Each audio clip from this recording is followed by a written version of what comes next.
अगर आप diabetes patient है और आपको मीठा खाने से डर लगता है तो इस वीडियो के बाद मीठा खाने से आप डरेंगे नहीं, बल्कि आपको ये समझ आ जाएगा कि मीठे मीठे फल जैसे आम या चीकू या अंगूर ये खाना ज़रूरी है अगर आपको वाकई में डायबिटीज़ को ठीक करना है। एक छोटा सा एग्जाम्पल एक साइंस के माध्यम से आपको समझाता हूँ। अब देखिए मेरे पास ये दो आम है, ये है कच्चा आम, ऑलमोस्ट कच्चा है, यानी कि इसको अगर काट के खाएंगे तो ये खट्टा होगा, बहुत ज़्यादा खट्टा होगा, इसमें मीठापन तो है ही नहीं, कच्चा, बिल्कुल कच्चा। और लेकिन ये पेड़ से तोड़ने के बाद अगर ऐसे ही कुछ दिन हम रख दें तो ये अपने आप पक जाता है, ये मीठा आम बन जाता है। अब अगर आप किसी भी डॉक्टर के पास जाते हैं या किसी भी बुद्धिजीवी के पास जाते हैं फॉर दैट मैटर और बोलते हैं कि भाई ये दो आम है और मैं डायबिटीज़ पेशेंट हूँ, क्या सलाह देते हैं? अगर मैं ये खाना चाहूँ तो खा सकता हूँ? सब बोलेंगे हाँ ये खा लीजिए, मीठा नहीं है तो आपको डायबिटीज़ नहीं बढ़ाएगा, शुगर नहीं बढ़ाएगा।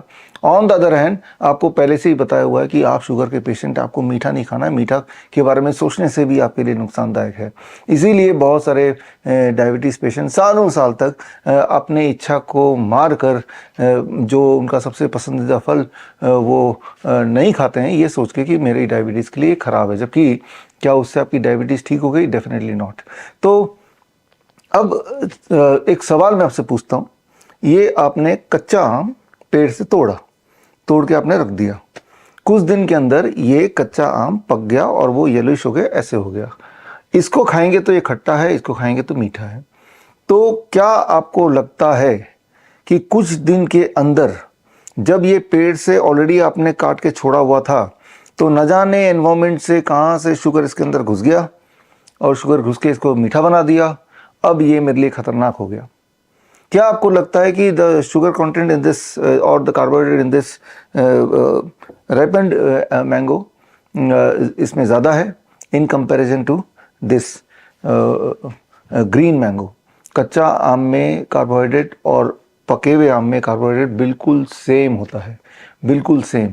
अगर वेट के कंपैरिजन में लें तो करीब 15% के आसपास है इसमें भी कार्बोहाइड्रेट है, 15% के आसपास इसमें भी कार्बोहाइड्रेट है। तो total content of carb is same in both the mango, right? क्योंकि बाहर से एनवायरमेंट से कोई ना कोई चीज़ इसमें अंदर घुस नहीं सकती है। तो ये मीठा हो गया, ये मीठा हो गया तो इसको देख के आप सोचते हैं कि इसके अंदर अब कार्ब का मात्रा बढ़ गया है और ये शुगर बढ़ाएगा। इसको ज़रा पहचानिए, इस साइंस को ज़रा समझिए। समझाने के लिए मैं ये यूज़ करता हूँ, ये माला का यूज़ करता हूँ।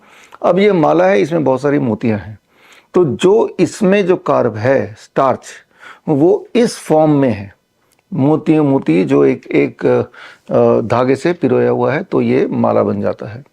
और जब इस आम को तोड़ के आप रख देते हैं तो कुछ दिनों में जब ये येलो होता है तो सिर्फ ये बदलाव होता है कि ये जो मोती जो एक साथ पिरोए हुए हैं, ये मोती अलग अलग बिखर जाते हैं, जिससे ये येलोइश आता है, रंग बन जाता है और जिससे टेस्ट में वो मीठा हो जाता है।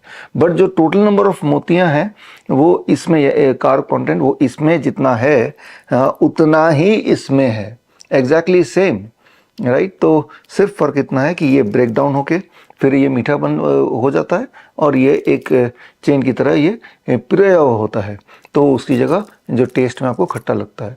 तो दोनों का जो कार्ब कंटेंट है एग्जैक्टली सेम है, वो ना तो कम है ना ज़्यादा है। तो अगर डॉक्टर बोलते हैं ये खा सकते हैं तो ये भी खा सकते हैं, ये मीठा है तब भी खा सकते हैं, बल्कि ये खाना चाहिए, जितना ज़्यादा खाएंगे उतना अच्छा है। और अगर हम कंपेयर करते हैं इसको बाकी फूड से, फॉर एग्जांपल जैसे मैंने बताया एक मैंगो में करीब 15% कार्ब कंटेंट है, चाहे वो कच्चा हो या पक्का हो। ऑन दैट कंपैरिजन अगर हम रोटी लेते हैं उसमें 70% कार्ब है, अगर मिलेट्स की रोटी लेते हैं तब भी 70% कार्ब है, अगर ब्रेड आप खाते हैं तो उसमें 80% कार्ब है, अगर आप राइस खाते हैं तो उसमें 80% से अधिक कार्ब है। तो उस लिहाजे से ब्रेड है, रोटी है, मिलेट्स की रोटी है, गेहूं की रोटी है, ये शुगर को बड़ी तेज़ी से बढ़ाता है। ये और इंडियंस में यही होता है, नाश्ते में रोटी सब्जी, लंच में रोटी सब्जी, या दाल चावल और डिनर में भी दाल चावल या रोटी सब्जी, यानी कि जिस आप वो वाला डाइट ले रहे हैं जिसमें हाईएस्ट अमाउंट ऑफ कार्ब है और जिसके जो कि बहुत बड़ा एक कंट्रीब्यूटिंग फैक्टर है एक इंसान को डायबिटीज़ पेशेंट में कन्वर्ट करने में। तो इल्ज़ाम किस पे लगा दिया? फलों पे लगा दिया, जबकि एक्चुअल कल्प्रिट कौन है? वो जो अधिक क्वांटिटी में आप रोटी सब्जी खा रहे हैं, दाल चावल खा रहे हैं, दैट इज़ द कल्प्रिट।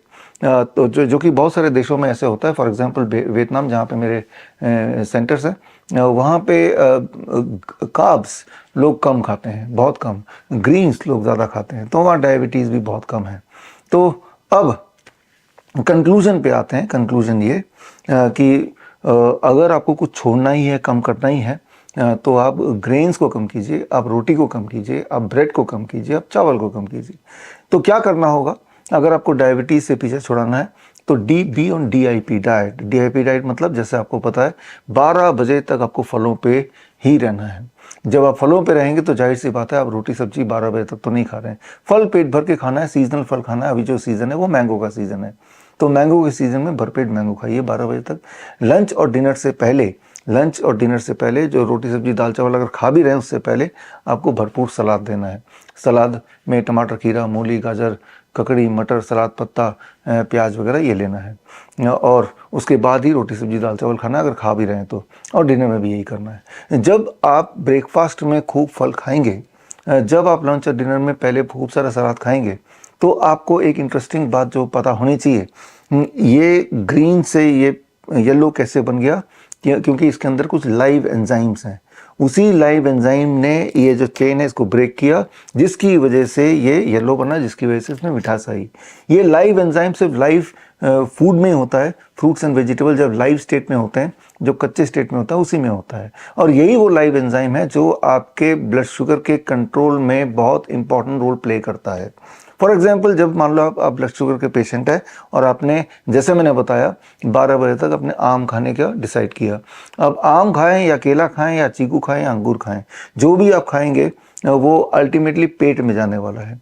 अब पेट से वो ब्लड वेसल में शुगर जब ट्रेवल करता है या करेगा, तो वो किस स्पीड से करेगा, कितना ट्रेवल करेगा, करेगा कि नहीं करेगा, कब ट्रेवल करेगा, ये सारा कुछ is decided by the live enzyme. जो लाइव एंजाइम इस फूड का ही पार्ट है। बट अनलाइक दिस, जब आप रोटी खाते हैं, चावल खाते हैं, या मिलेट्स भी खाते हैं फॉर दैट मैटर, उसमें लाइव एंजाइम इज 0, 0 है। अब जब वो वाला कार्ब आपके पेट में जाता है, तो उस कार्ब को ड्राइव करने के लिए, उस कार्ब को डिक्टेट करने के लिए, उसको डायरेक्शन देने के लिए कोई लाइव एंजाइम मौजूद नहीं है। तो ऐसे केस में क्या होगा, वो जो ग्रेन्स हैं, वो जो चावल है, उसके अंदर जो कार्ब है, चाहे वो कार्ब इस फॉर्म में हो या छोटे छोटे इसी के मोटी फॉर्म में हो, वो बिना किसी डायरेक्शन के, डायरेक्शन लेस, इमीडिएटली वो ब्लड में स्ट्रीम होता हुआ जाएगा, बड़ी तेज़ी से घुलेगा, इर्रिस्पेक्टिव कि उस वक्त ब्लड में शुगर ऑलरेडी ज़्यादा है या नहीं है, जिससे अक्सर एक हेल्दी इंसान शुगर पेशेंट में कन्वर्ट होता है।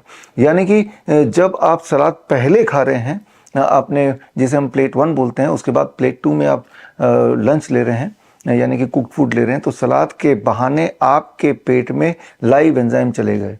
अब वो लाइव एंजाइम जो पेट में ऑलरेडी है, अब जब आप रोटी खाएंगे या चावल खाएंगे, दाल सब्जी खाएंगे, कुक फूड खाएंगे, तो वो लाइव एंजाइम पहले से पेट में है, which will help the stomach और the food to give a direction.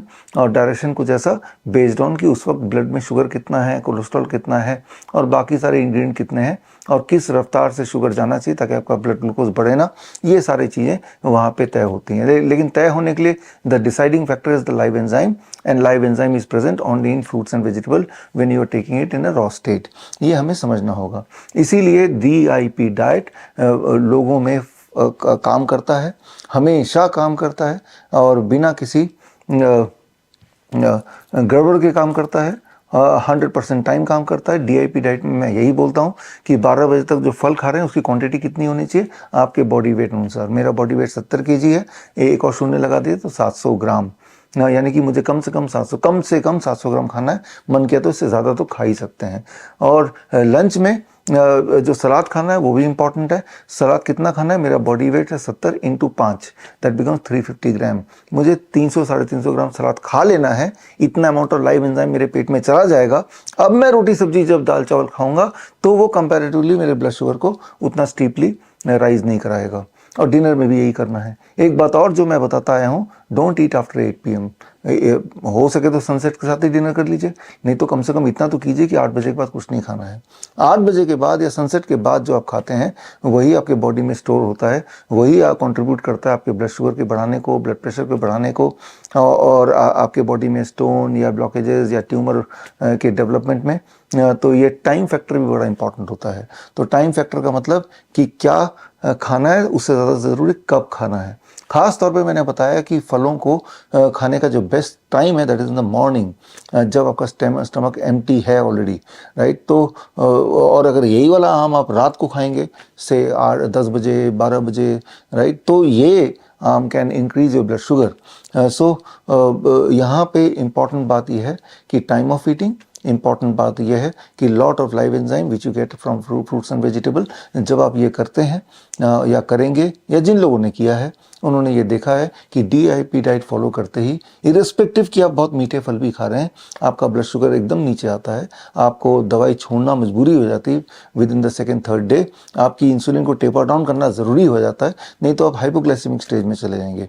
Hypoglycaemia is more dangerous than hyperglycaemia, ये कई बार मैं बता चुका हूँ। तो खैर, अगर आपको और आपके दिमाग में कुछ सवाल है जो मैंने बताया, या कुछ डाउट्स हैं, या कुछ कॉन्ट्रडिक्ट आप करना चाहते हैं, तो लाइव मुझसे जुड़िए। 31 मई दोपहर को 12 बजे मेरी नई किताब की लॉन्चिंग है, and that is called the hospital trap. ये किताब का ई बुक भी फ्रीली मैं उस दिन आपको उपलब्ध कराऊंगा। और लाइव जुड़ने के लिए स्क्रीन पे दिए हुए लिंक में bishrup.com/hospital trap में जाके अपना नाम फ्री में रजिस्टर कीजिए। रजिस्टर करने से फ़ायदा ये है कि आपको एक जूम लिंक भेजेंगे एक दिन पहले, और जूम लिंक के माध्यम से जब जुड़ेंगे तो उस वक्त आप चैट में जो सवाल पूछेंगे तो लाइव रहते हुए ही मैं कोशिश करूंगा आप सबके जवाब हाथों हाथ में आपको दे दूं, ताकि वो एक इंटरेक्टिव सेशन हो जाए। लेकिन वो आपको पता है कि जूम की अपनी एक सीमा होती है, नंबर ऑफ सीट्स लिमिटेड होते हैं। जो लोग जूम से नहीं जुड़ पाएंगे या नहीं जुड़ना चाहते वो भी लाइव मुझसे जुड़ सकते हैं www.coronacall.tv में जाके। तो 12 बजे मैं आपसे मिलूंगा 31 मई को। और अभी तक का जो डिस्कशन जहाँ तक भी है, ये डिस्कशन को मैं आगे ले जाऊंगा। All the best, thank you, जय हिंद। लाइफस्टाइल डिजीज हो या इन्फेक्शियस इलनेस, कॉस्मेटिक्स हो या पेन मैनेजमेंट, घर पर ही बनाएं अपनी दवा। Ancient wisdom and modern evidence base का अनोखा मिश्रण। Join 1 month online training, be a certified Neem therapy practitioner.